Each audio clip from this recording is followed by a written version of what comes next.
తాను చెప్పిన ప్రకారము యెహోవా దానిని రప్పించి చేయించెను.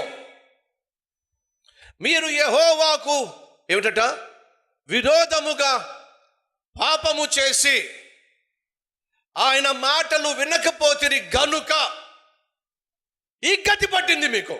ఈరోజు మన మధ్య ఎవరైనా ఉన్నారా? గతి లేని వాళ్ళు, గత్యంతరం లేని వాళ్ళు, గురి గమ్యం లేని వాళ్ళు మన మధ్య ఎవరైనా ఉన్నారా? ఆర్థికంగా చితికిపోయి, మానసికంగా కృంగిపోయి, అన్ని విధాలా చెడిపోయి, అనేక మంది దగ్గరికి వెళ్ళి అడుక్కోవాల్సిన స్థితికి చేరిన వాళ్ళు మన మధ్య ఉన్నారా?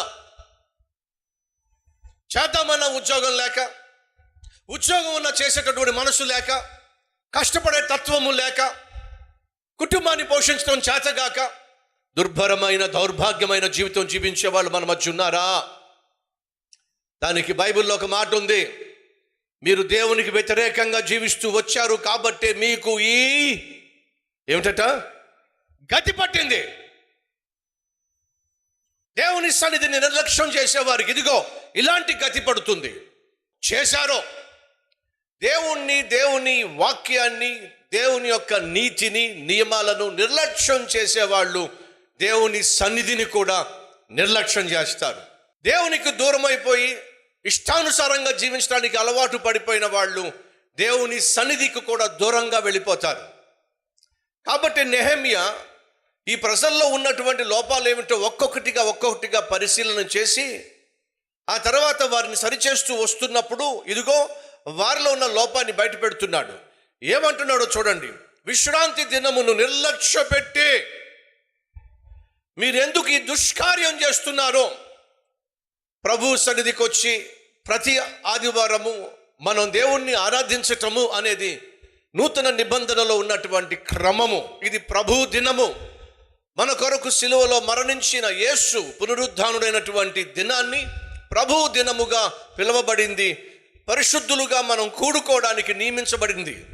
అలా దేవుని సన్నిధికి వచ్చి దేవుని సన్నిధిలో కనిపించవలసిన మనం ఒకవేళ దేవుని సన్నిధికి రాకుండా ప్రభువు దినమున ప్రభువు సన్నిధిలో ప్రభువును ఆరాధించటానికి ఒకవేళ మనము నిర్లక్ష్యం చేసినట్లయితే మొదటిగా బైబిల్ సెలవిస్తుంది అది దేవుని దృష్టిలో దుష్కార్యం. ఏ కార్యం అది? శుభకార్యమా? కాదండి. మరి ఏ కార్యం? దుష్కార్యం, దుష్టులు చేసేటటువంటి కార్యం. వింటున్నారా సంగమా? నువ్వు దేవుని మందిరాన్ని నిర్లక్ష్యం చేస్తున్నట్లయితే దేవుని దృష్టిలో నువ్వు దుష్కార్యము చేస్తున్నావు. 2, కీడును కొని తెచ్చుకుంటున్నావు. చదువుతున్నాను రండి. మీ పితరులను ఇట్లు చేసి దేవుని యొద్ద నుండి మన మీదికిని ఈ పట్టణస్థుల మీదికిని కీడు రప్పింపలేదా? దేవుని సన్నిధిని మనం నిర్లక్ష్యం చేస్తే, ప్రభువు సన్నిధిని మనం నిర్లక్ష్యం చేస్తే మనకు తెలియకుండానే మన మీదకు అనగా తండ్రులు వింటున్నారా, తల్లులు వింటున్నారా, మన మీదకు అనగా మన కుటుంబం మీదకు కీడొస్తుంది. మనం కలిగి ఉన్న ప్రాంతానికి కీడొస్తుంది. నెహెమ్యా అంటున్నాడు, మన పితరులు దేవుని మందిరాన్ని నిర్లక్ష్యం చేశారు. దేవుని సన్నిధికి రావాల్సిన సమయాల్లో దేవుని సన్నిధికి రాకుండా వాళ్ళు ఇష్టానుసారంగా జీవించారు. కాబట్టి దేవుని దృష్టిలో వాళ్ళు దుష్కార్యం చేశారు, తప్పుడు పని చేశారు. 2, చేతులారా కీడును కొని తెచ్చుకున్నారు. బైబిల్లో ఒక మాట చదువుతాం రండి. ఇర్మియా గ్రంథము 40వ అధ్యాయము. ఒక మనిషి దేవుని సన్నిధికి దూరంగా వెళ్ళిపోయినట్లయితే మొదటిగా అతడు దేవునికి దూరంగా వెళ్ళిపోతాడు, ఆ తర్వాత దేవుని సన్నిధికి దూరంగా వెళ్ళిపోతాడు. అలా వెళ్ళిపోవడానికి కారణం ఏమిటంటే ఆమె చేసే పాపిష్టి పనులో మనల్ని దేవుని సన్నిధికి దూరంగా తీసుకెళ్తాయి. ఇప్పుడు జాగ్రత్తగా వినండి. దేవుని సన్నిధికి దూరంగా వెళ్ళినటువంటి వ్యక్తి ప్రశాంతంగా జీవించగలడా? పరిశుద్ధంగా జీవించగలడా? పరిపూర్ణుడిగా జీవించగలడా? ఫలభరితమైన జీవితం జీవించగలడా? చేసే పనులలో ప్రతిఫలాన్ని చూడగలడా? ఇంపాసిబుల్. మరి ఏం పొందుకుంటాడు? దుస్థితిని పొందుకుంటాడు, దౌర్భాగ్య పరిస్థితిని పొందుకుంటాడు. ఆ స్థితికి చేరినప్పుడు అనుకుంటాడు, ఎందుకు నాకు ఈ గతి, ఏమిటి నా ఈ పరిస్థితి, ఏమిటి నా ఈ దుస్థితి అని అనుకుంటాడే కానీ తను దేవునికి దూరం అవడం వల్ల, దేవునికి దూరం అయ్యి ఆయన సన్నిధికి దూరం అయ్యి ఇష్టానుసారంగా జీవించడం వల్లే తనకి ఈ కష్టం వచ్చింది, తనకి ఈ నష్టం వచ్చింది, తనకి ఈ శ్రమలు వచ్చి పడినాయి అని గ్రహించడే. ఇప్పుడు చదువుదాం రండి 40వ అధ్యాయము 3వ వచనం. తాను చెప్పిన ప్రకారము యెహోవా దానిని రప్పించి చేయించెను. మీరు యెహోవాకు ఏమిటట విరోధముగా పాపము చేసి ఆయన మాటలు వినకపోతిరి గనుక ఈ గతి పట్టింది మీకు. ఈరోజు మన మధ్య ఎవరైనా ఉన్నారా? గతి లేని వాళ్ళు, గత్యంతరం లేని వాళ్ళు, గురి గమ్యం లేని వాళ్ళు మన మధ్య ఎవరైనా ఉన్నారా? ఆర్థికంగా చితికిపోయి, మానసికంగా కృంగిపోయి, అన్ని విధాలా చెడిపోయి, అనేక మంది దగ్గరికి వెళ్ళి అడుక్కోవాల్సిన స్థితికి చేరిన వాళ్ళు మన మధ్య ఉన్నారా?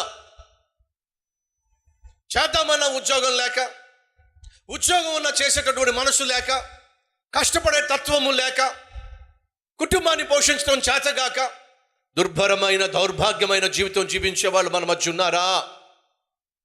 దానికి బైబిల్లో ఒక మాట ఉంది. మీరు దేవునికి వ్యతిరేకంగా జీవిస్తూ వచ్చారు కాబట్టి మీకు ఈ ఏమిటట గతి పట్టింది. దేవుని సన్నిధిని నిర్లక్ష్యం చేసేవారికి ఇదిగో ఇలాంటి గతి పడుతుంది. సంగమా, దేవుని సన్నిధిని నిర్లక్ష్యం చేయకండి.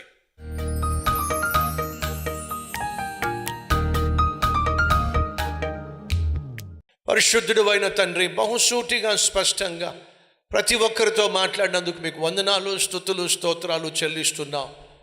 నీ వాక్యము నాయన మా లోపాలను బయలుపరిచినప్పుడు మా మనస్సు నొచ్చుకోవచ్చు, కానీ ఒప్పుకున్నట్లయితే నీ వాక్యం మాలో ఫలిస్తుంది, మా జీవితాలు ఫలభరితంగా మారతాయి.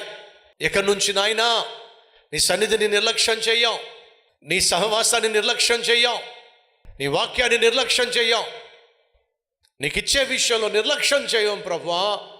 మాటిస్తున్నాం, మమ్మల్ని కనికరించి దీవించమని.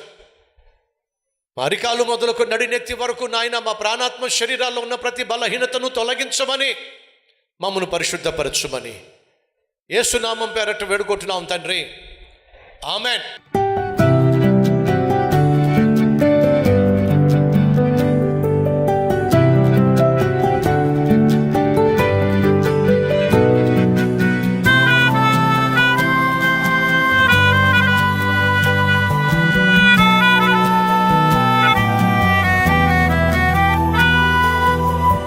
ఈ సందేశం మీకు ఆశీర్వాదకరంగా ఉన్నట్లయితే 10 మందికి షేర్ చేయండి, లైక్ చేయండి, మంచి కామెంట్ పెట్టండి. మళ్ళా రేపు కలుసుకుందాం. సరే.